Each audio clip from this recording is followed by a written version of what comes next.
Bonjour, dans cette vidéo je vais indiquer les éléments majeurs à regarder pour comparer deux thèmes sur le plan affectif et savoir si on va s'entendre avec une personne qu'on a rencontrée ou bien quels sont les accords ou les divergences dans un couple.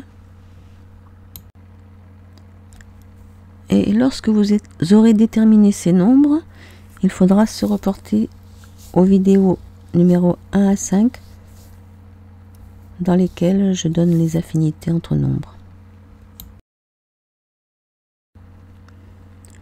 Le premier nombre important à comparer, c'est le nombre intime. C'est celui qui régit la vie affective. S'ils sont en accord, il y a une vraie entente de fond. Et s'ils sont identiques, c'est encore mieux car ces personnes ont les mêmes aspirations. S'ils sont en fort désaccord, il n'y aura pas beaucoup d'affinité entre ces deux personnes. Le deuxième point le plus important à comparer, c'est le chemin de vie des deux personnes. Ça permet de voir, selon l'accord ou pas entre ces deux nombres, si elles peuvent cohabiter ou évoluer ensemble. Il est préférable que ces personnes n'aient pas le même chemin de vie, car c'est source de difficultés dans la vie commune en général. Ensuite, d'autres nombres peuvent compléter l'interprétation.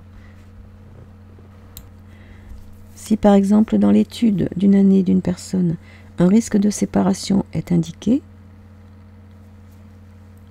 et que c'est aussi indiqué pour l'autre personne,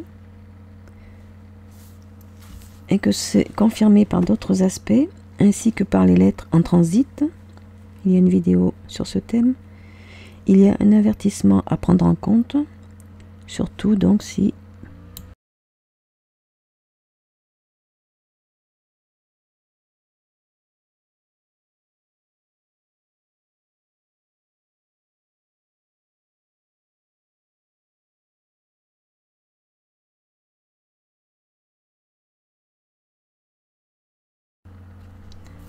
comparaison des nombres d'expression.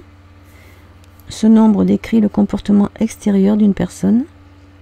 Il est bon de regarder s'ils sont favorables à une entente affective et donc si ces nombres sont en accord. Si les deux personnes ont le même nombre d'expressions, ça n'exclut pas les difficultés relationnelles, au contraire.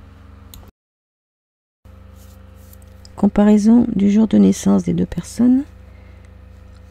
Voici quelques exemples principaux de nombres en affinité donnés par l'auteur que je cite dans la description.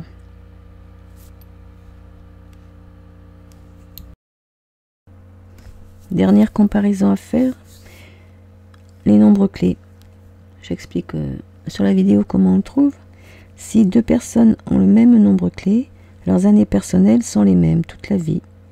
Et si on regarde les descriptions que j'ai données, de la comparaison des nombres dans les vidéos 1 à 5, on voit que ce n'est pas très souvent un très bon accord, et même rarement sur le plan affectif, à part le 5 avec le 5, qui comporte quand même un risque excessif de liberté.